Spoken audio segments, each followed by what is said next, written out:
மாணவன் media viewers எல்லாருக்கும் வணக்கம். நான் யோகி. ஸோ சினிமா பாட்காஸ்ட் அப்படிங்கிற ஒரு புது ஷோ நம்ம பண்ணலாம் அப்படின்னு சொல்லிட்டு பிளான் பண்ணோம் நம்ம டீம் சார்பாக. ஸோ அப்படி இருக்கும்போது நம்ம ஊரில் இருக்கக்கூடிய செலிபிரிட்டிஸ் வச்சு ஸ்டார்ட் பண்ணலாமே, இன்னுமே ஸ்பெஷலாக இருக்குமே அப்படின்னு சொல்லிட்டு யோசிச்சிருந்தோம். ஸோ அந்த வகையில் கோயம்புத்தூரில் ஒரு யூடியூபராக தன்னுடைய கரியரை ஸ்டார்ட் பண்ணி அதுக்கப்புறமா யோகி பாபு, நாசர் சார் போன்ற பெரிய பெரிய ஆக்டர்ஸ் கூடயும், புஷ்கர் காயத்ரி போன்ற பெரிய பெரிய டேரக்டர்ஸ் கூடயும் ஒர்க் பண்ணி இன்னைக்கு ஒரு மாபெரும் ஆக்டராகவும் ரைட்டராகவும் இருக்கக்கூடிய பிரசன்னா அவர்களை தான் இன்னைக்கு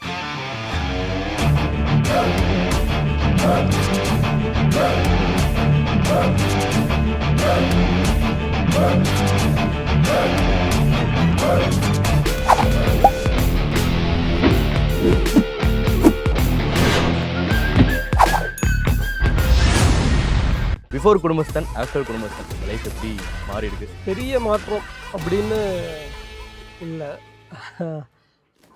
மாற்றம்னு சொல்லணுன்னா ஒரு சினிமாங்கிறதுக்கே உரிய ஒரு பெரிய எக்ஸ்போஷர் அது கிடச்சிது.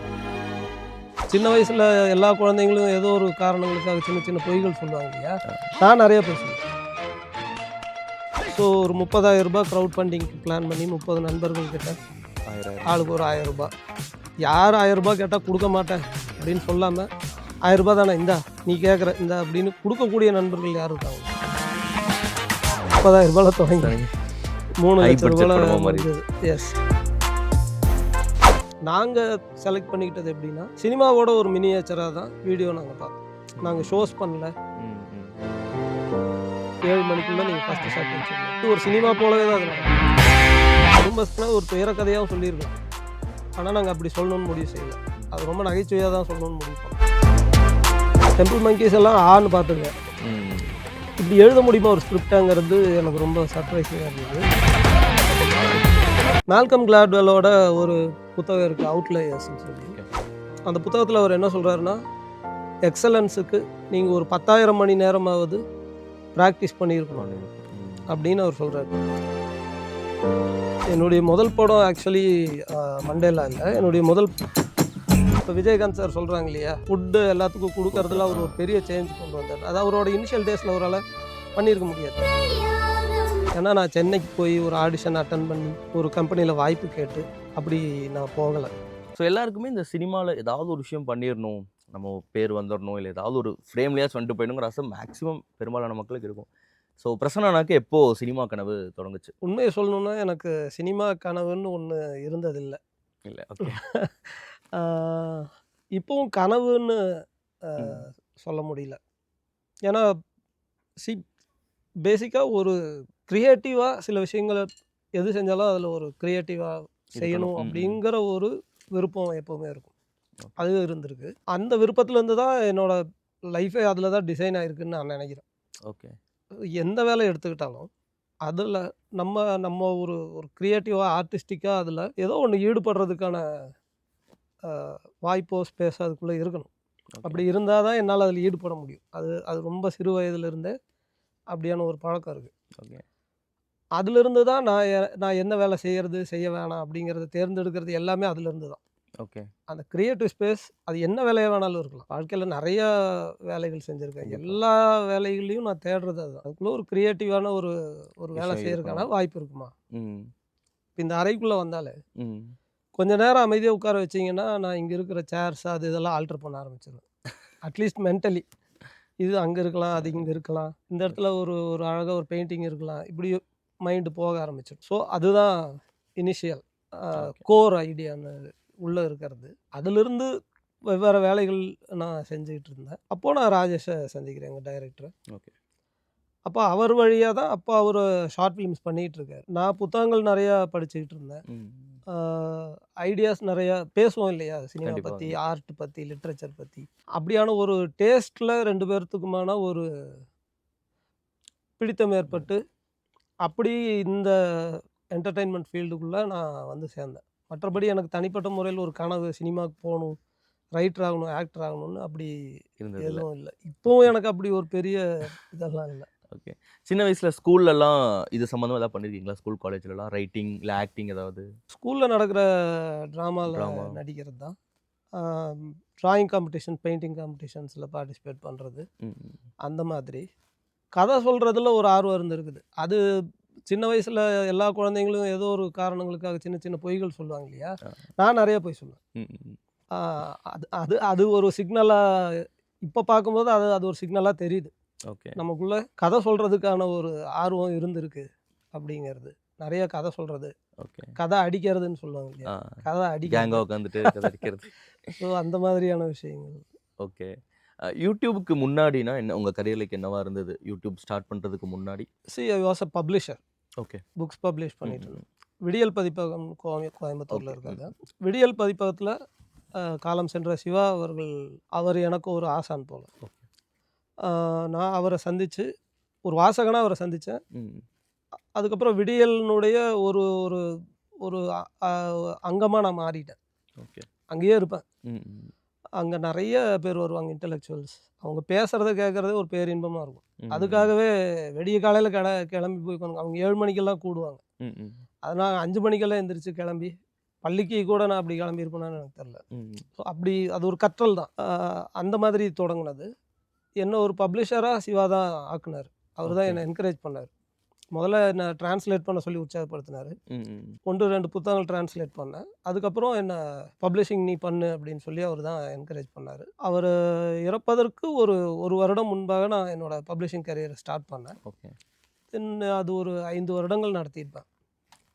என்டர்டெயின்மெண்ட் இண்டஸ்ட்ரிக்குள்ளே வந்ததுக்கு பிறகு ம். ஏதோ ஒரு வேலை தான் நம்ம சரியாக செய்ய முடியும். நமக்கான ஒரு கெப்பாசிட்டி இருக்கு கண்டிப்பா. இல்லையா, அதனால என்டர்டெயின்மெண்ட் ஃபீல்டில் தான் போகிறதுன்னு முடிவு செய்ததுக்கு பிறகு நான் பப்ளிஷிங்கை நிறுத்திட்டேன். ஸோ ஸ்டார்டிங்ல இருந்து ரைட்டிங் தான் பண்ணிட்டு இருந்தீங்க இல்லையா? மேக்ஸிமம் இந்த யூடியூப்லலாம் பண்ணும்போது.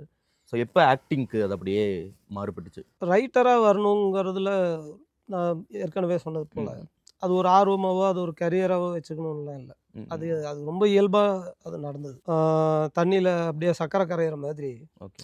ராஜேஷோட பழகும்போது கதைகள் பேசுறது இருக்கு இல்லையா, ஆ. ஒரு இயக்குனரோட அவர் எடுக்க போகிற கதைகள் பற்றி ம், இல்லை ம். தீம்ஸ் பற்றி அவங்க சொல்லும்போது, அதை பற்றி நமக்கு இருக்கக்கூடிய தகவல்கள், நம்ம படித்தது, நம்ம பார்த்தது, ம். இந்த மாதிரி நம்ம அனுபவங்கள்ல இருந்து நம்ம அதை பேசும்போது, அது இன்னும் பெட்டர் கிளாரிட்டிக்கு கொண்டு வர்றதுக்கு எழுதுனா பெட்டராக இருக்கும் ஓகே. அப்படிங்கிற ஒரு சூழ்நிலை ஏற்படுது. அப்படி தான் எழுத தொடங்கினேன்.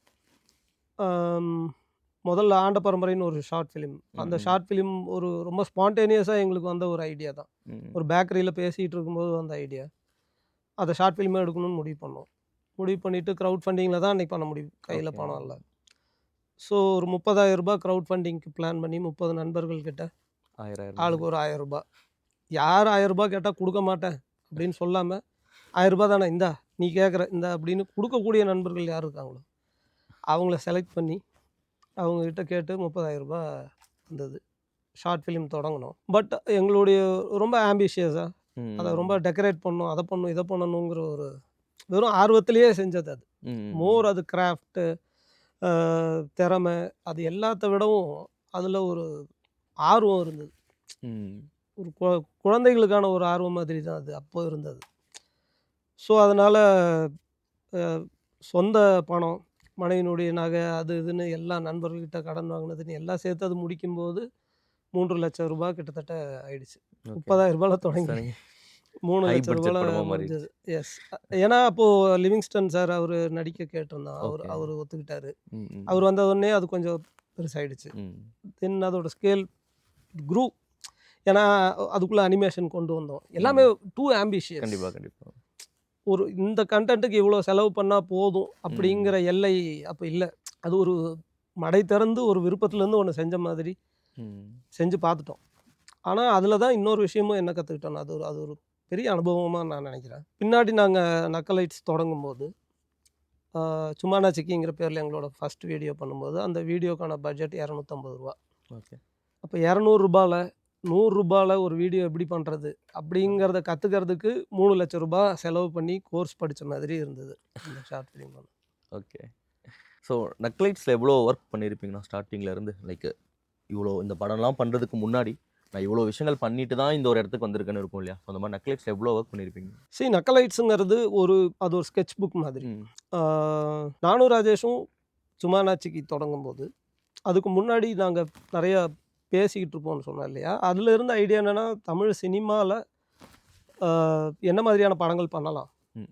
நிறைய விதமாக படங்கள் பண்ணிகிட்டு இருக்காங்க. ம். லட்சக்கணக்கான கதைகள் இருக்குது. நீ என்ன கதை சொல்ல போகிற, அதை ஏன் சொல்லணும் ஓகே. அப்படிங்கிற ஒரு கொஸ்டின் இருக்குது. இதெல்லாம் எப்போ எவ்வளோ வருஷங்கள் முன்னாடி நடக்குது இந்த 10 years. டிஸ்கஷன்லாம்? 10 இயர்ஸ் பேக். ஓகே. இப்போது நாங்கள் 2 பேரும் சேர்ந்து முடிவு செஞ்சது இது போன்ற கதைகள் நம்ம பண்ணணும். அதை ஏன் பண்ணணுங்கிறதுக்கான காரண காரியங்களோடு அது பேசுவோம். இந்த கதை பண்ணுறோன்னா ஏன் பண்ணணும், என்ன தேவை இருக்குது, நமக்கு என்ன தேவை இருக்குது, சொசைட்டிக்கு என்ன தேவை இருக்குது, பார்க்க வேண்டிய ஆடியன்ஸுக்கு என்ன தேவை இருக்குது. அப்போ இதன் அடிப்படையில் தான் ஒரு கதையை தேர்வு செஞ்சுக்கிறோம். அந்த கதையை என்ன ஜானரில் சொன்னால் சரியாக இருக்கும் அப்படிங்கிறது. எல்லா கதையும் காமெடியாக சொல்லிட முடியாது. கண்டிப்பாக எல்லா கதையும் துயரமாகவே சொல்லணுங்கிற அவசியமும் இல்லை. குடும்பஸ்தனை ஒரு துயர கதையாகவும் சொல்லியிருக்கலாம். ஆனால் நாங்கள் அப்படி சொல்லணும்னு முடிவு செய்யலை. அது ரொம்ப நகைச்சுவையாக தான் சொல்லணும்னு முடிவு பண்ணோம். ஏன்னா ஒவ்வொன்றுக்கு பின்னாடியும் ஒரு பெரிய விவாதமும் ஏன் செய்யணுங்கிறதுக்கான விவாதமும் அதுக்கான காரணங்களை கண்டுபிடிக்கிறது இருக்குது. அப்படி தான் அந்த விவாதங்களின் வழியாக தான் யூடியூப் அப்படிங்கிற ஸ்பேஸ் இருக்கு இல்லையா. யூடியூப்புங்கிற ஸ்பேஸ் அப்போது நாங்கள் வந்தபோது அப்போ புதுசாக அது வந்து ஆமாம் ஒரு பெரிய வரவேற்பு இருக்குது. எங்களுக்கு முன்னாடி டெம்பிள் மங்கீஸ் இருக்காங்க. தென் கண்டெம்பரரிஸாக அன்னைக்கு ஸ்மைல் சேட்டை, தென் மெட்ராஸ் சென்ட்ரல், இன்னைக்கு பரிதாபங்கள். ஸோ இவங்கெல்லாம் இருக்காங்க. நாங்கள் பயனியர்ஸ் கிடையாது, பட் குவிக் லேர்னர்ஸாக இருந்தோம். டெம்பிள் மங்கீஸ் எல்லாம் ஆன்னு பார்த்துருக்கேன். இப்படி எழுத முடியுமா ஒரு ஸ்கிரிப்டாங்கிறது எனக்கு ரொம்ப சர்ப்ரைசிங்காக இருந்தது, ரொம்ப சேலஞ்சிங்காக இருந்துச்சு. ஏன்னா அப்போ நான் ஒரு திரைப்படத்துக்கு ஸ்க்ரீன் ப்ளே பண்ணிகிட்டு இருக்கேன்.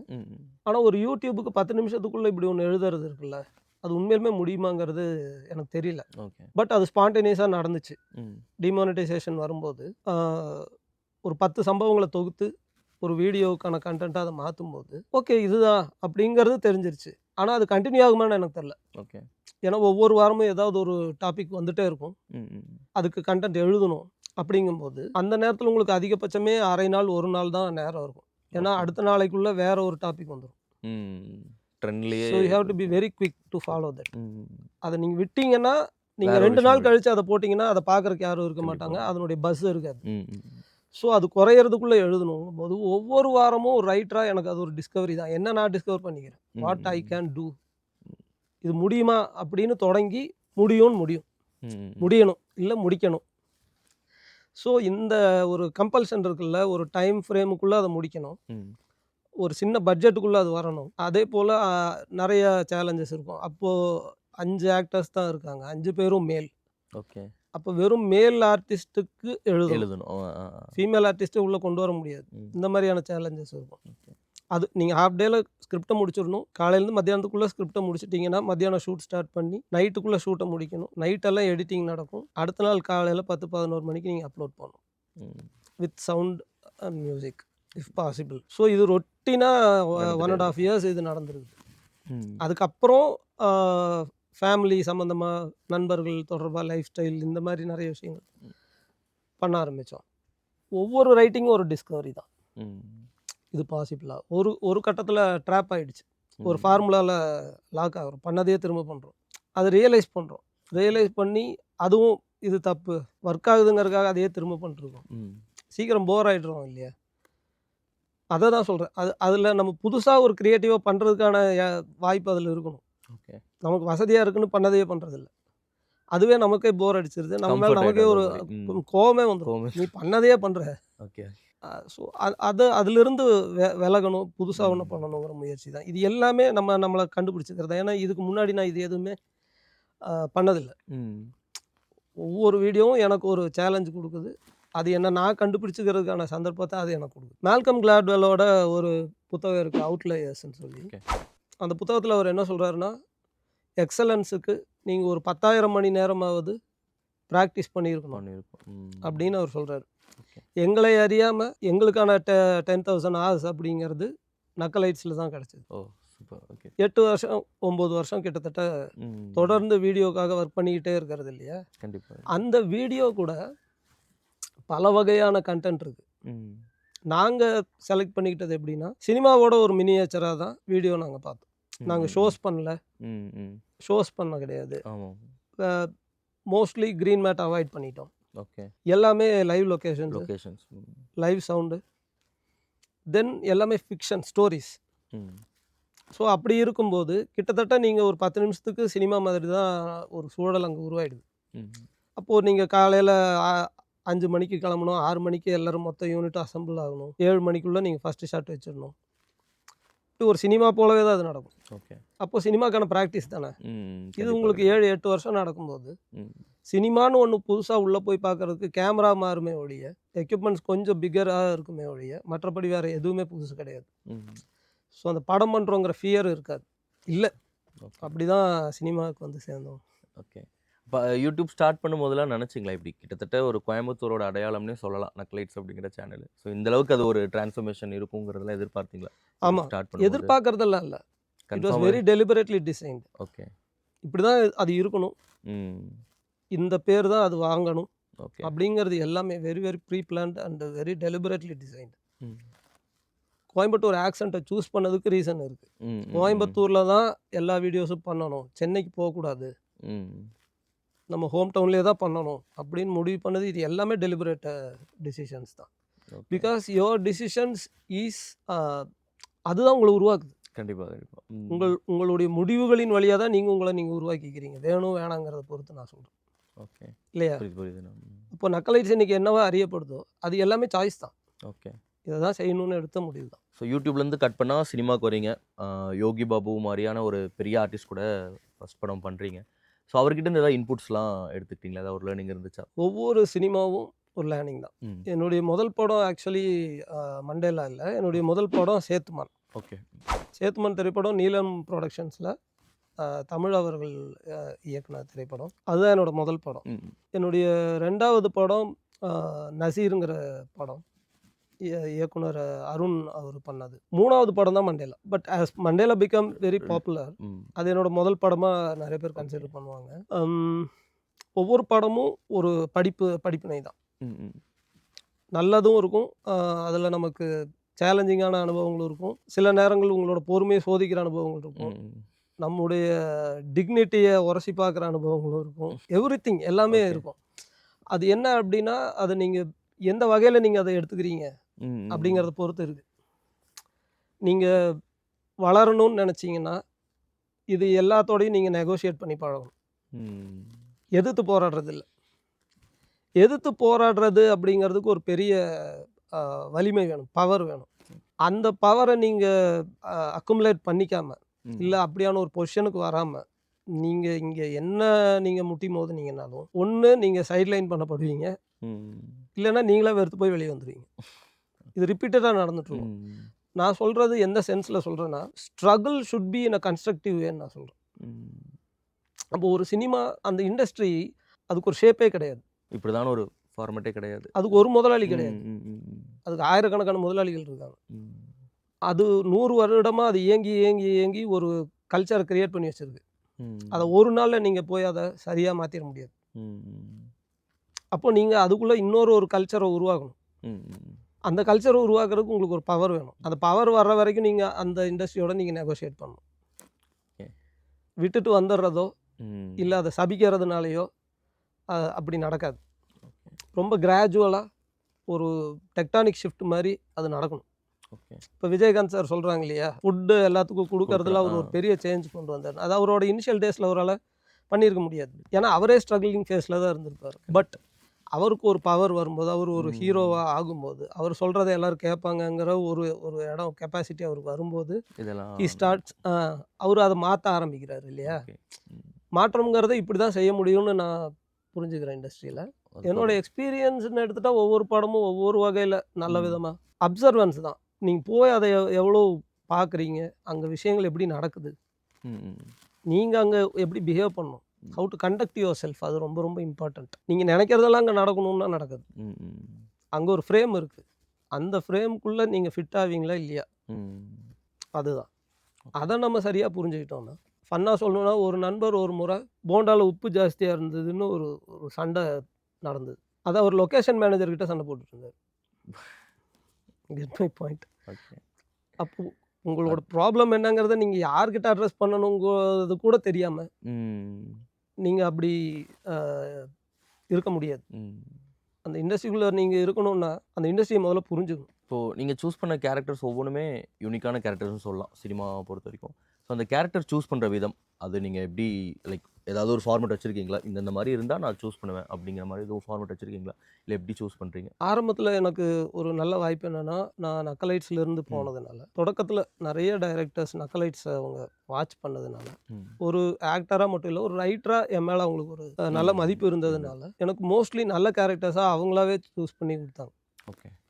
இந்த கேரக்டர் இவர் பண்ணால் நல்லாயிருக்கும் அப்படின்னு சொல்லி அப்படி தான் எனக்கு வாய்ப்புகள் கிடச்சிது. ஏன்னா நான் சென்னைக்கு போய் ஒரு ஆடிஷன் அட்டன் பண்ணி ஒரு கம்பெனியில் வாய்ப்பு கேட்டு அப்படி நான் போகலை. ஓகே. நான் கோயம்புத்தூர்லேயே தானே இருந்தேன். ஸோ நான் சென்னைக்கே போகலை. சினிமாவுக்கு போகணும் அப்படிங்கிற சினிமா நானும் ராஜு சேர்ந்து ஒரு படம் எடுக்கணுங்கிற பிளான் எங்களுக்கு இருந்துச்சு. பட் சினிமாவில் ஒரு நடிகனாக போய் நடிக்கணும், அதுக்காக போய் வாய்ப்பு தேடணும்னு எனக்கு இனிஷியலாகவே அந்த டிரைவ் இல்லாதனால நான் அதை பண்ணல. பட் எனக்கு நக்கலைட்ஸுங்கிறது ஒரு ஷோகேஸ் மாதிரி. அங்கே அது பார்த்தாங்க, நல்லா இருந்தது, ஸோ கூப்பிட்டாங்க, அப்படி போனேன். இனிஷியல் டேஸில் நல்ல நல்ல கேரக்டர்ஸ் அப்படி டைரக்டர்ஸாக எனக்கு ஆஃபர் பண்ணது தான். இந்த சந்தர்ப்பத்தில் நான் என்னோடய டைரக்டர்ஸ் எல்லாத்துக்குமே நான் அதுக்காக நான் நன்றி சொல்லணும்னு நினைக்கிறேன். ஏன்னா அந்த ஃபவுண்டேஷன் தான். அதில் அந்த படங்கள் அதுக்கப்புறம் அது ஒர்க் ஆக ஆரம்பிக்கும் இல்லையா? அதை நிறைய பேர் பார்ப்பாங்க. மண்டேலா பார்த்துருக்காங்க, சேத்துமான் பார்த்து நிறைய படங்கள் எனக்கு வந்திருக்கு. இப்படி ஒரு படம் இன்னும் 3-4 படங்களை நமக்கு கொண்டு வரும். அதில் அவங்க கொடுத்த கேரக்டர்ஸ் தான். ஐ பிலீவ் நான் அதை எவ்வளோ ஹானஸ்ட்டாக பண்ண முடியுமோ அவ்வளோ ஹானஸ்ட்டாக அதை நான் ஒர்க் பண்ணியிருக்கேன் அப்படின்னு நினைக்கிறேன். ஸோ இப்போ ரைட்டிங் அப்படின்னு வந்துட்டோன்னா லைக் நம்ம சார்லி சாப்ளின், மிஸ்டர் பீன் இந்த மாதிரி ஆட்களாக பார்த்துருவோம். எந்த ஒரு காமெடி எந்த ஒரு சீரியஸான விஷயத்தையும் காமெடியாக கன்வே பண்ணுறது அப்படிங்கிறது. ஸோ உங்கள் இதில் அது நிறையாவே பார்த்துருக்கோம். ஸ்டார்டிங் ஃப்ரம் யூடியூப் வீடியோஸ்லேருந்து இப்போ குடும்பஸ்தன் படத்துலையும் நீங்கள் ரைட் பண்ணியிருக்கீங்க.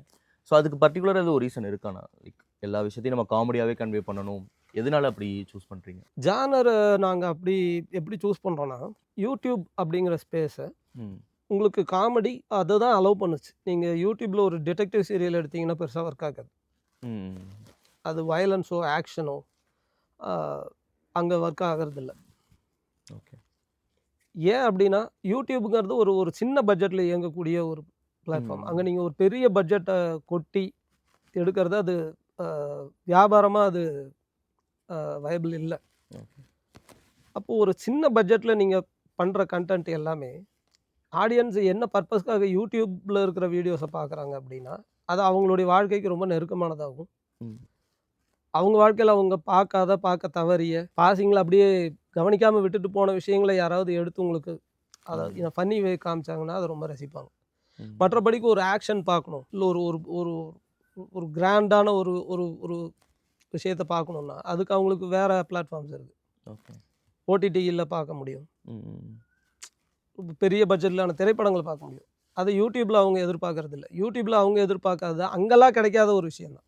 ஓகே. அது என்னென்னா உங்களுடைய வாழ்க்கைக்கு நெருக்கமான விஷயங்களை உங்களுக்கு ஒரு கண்ணாடி மாதிரி காமிக்கிறது, ஆனால் பட் இன்னும் லைட் இருக்குது. ஸோ அதனால் யூடியூப்பில் உங்களுக்கு காமெடி மோஸ்ட்லி ஒர்க் ஆகும், ஃபிக்ஷனில் நான் சொல்கிறேன். ஸோ இதை அண்டர்ஸ்டாண்ட் பண்ணிக்கிட்டதுனால தான் நாங்கள் காமெடி ஜானரை சூஸ் பண்ணோம். அப்பப்போ கொஞ்சம் ஃபீல் குட் கண்டென்ட் வேலை செய்யும். மற்றபடி உங்களுக்கு ஓவர்வெல்மிங் வியூஸ் அப்படிங்கிறது காமெடிக்கு தான் கிடைக்கும். ரொமான்ஸ் நீங்கள் எடுத்தீங்கன்னா கூட ரொமான்டிக் காமெடி தான் பண்ண வேண்டியிருக்கும். ஜஸ்ட் அப்படி ஒரு ரொமான்ஸ் மட்டுமே அங்கே ஒர்க் ஆகிடாது. மில்லியன் கிராஸ் பண்ணுறதுலாம் ரொம்ப கஷ்டம். நீங்கள் காமெடிங்கிற ஜானர் இல்லாமல் யூடியூப்பில் ட்ரை பண்ணுறீங்கன்னா, நான் சொல்கிறது ஒரு சேனலாக கண்டினியூஸாக வீடியோஸ் ப்ரொடியூஸ் பண்ணுறதில்ல நான் சொல்கிறேன். ஷார்ட் ஃபிலிம்ஸை பற்றி நான் பேசல. ஓகே. ஸோ இந்த ஐடியா தான், understanding the medium, what works their best அப்படிங்கிறத புரிஞ்சுக்கிட்டு செஞ்சது தான். ஏன்னா இதுக்காக நாங்கள் யூடியூபோ இல்லை சோஷியல் மீடியா எப்படி ஒர்க் ஆகுதுங்கிறத பற்றி நானும் ராஜேஷும் உட்காந்து படிச்சிருக்கோம். ஜஸ்ட் ஒரு பிளைண்டாக ஒரு பிளாட்ஃபார்முக்குள்ளே போகிறது, நமக்கு தோன்றதை செய்கிறது, அப்படி நாங்கள் ஒர்க் பண்ணல. அகாடமிக்ஸ் மாதிரி அதை பற்றி ப்ராப்பராக படிச்சிருக்கோம், ரிசர்ச் பண்ணியிருக்கோம். எல்லா அந்த அந்த டைமில் வந்த எல்லா சேனல்ஸையும் நான் சொல்கிறது வேர்ல்ட் லெவலில் எல்லா என்டர்டெயின்மெண்ட் சேனல்ஸையும் ஃபாலோ பண்ணி பேட்டர்ன்ஸ் ஃபைண்ட் அவுட் பண்ணுறது, நம்ம ஊரில் எது ஒர்க் ஆகுங்கிறத அதுலேருந்து டிரைவ் பண்ணிக்கிறது, அப்புறம் எக்ஸ்பெரிமெண்ட் பண்ணி பார்க்குறது. ஸோ அது அப்படி தான் நடந்தது. ஓகே. உள்ளே வந்தோம், எல்லோரும் பண்ணுறேன், நான் ஒன்று பண்ணுறேன் அப்படின்னெல்லாம் இல்லை. There was a method and there was a clear idea and plan. அப்போ சினிமாவும் அதே போல் தான். சினிமாவுக்கு வரும்போது முதல் சினிமா என்னவா இருக்கணும் அப்படிங்கிறதும், அந்த படம் என்ன ஜானரில் இருக்கணுங்கிறது நாங்கள் 6-7 வருஷத்துக்கு முன்னாடியே முடிவு பண்ணது. பிஃபோர் குடும்பஸ்தன், ஆஃப்டர் குடும்பஸ்தன் உங்கள் லைஃப் எப்படி மாறி இருக்கு? பெரிய மாற்றம் அப்படின்னு இல்லை. மாற்றம்னு சொல்லணுன்னா ஒரு சினிமாங்கிறதுக்கே உரிய ஒரு பெரிய எக்ஸ்போஷர் இருக்குது, அது கிடச்சிருக்கு. ஓகே. மற்றபடி வேலையில் நம்ம தினசரி செய்யக்கூடிய வேலைகளில் செய்யணும்னு நினைக்கிற விஷயங்கள்ல அந்த மாதிரி இந்த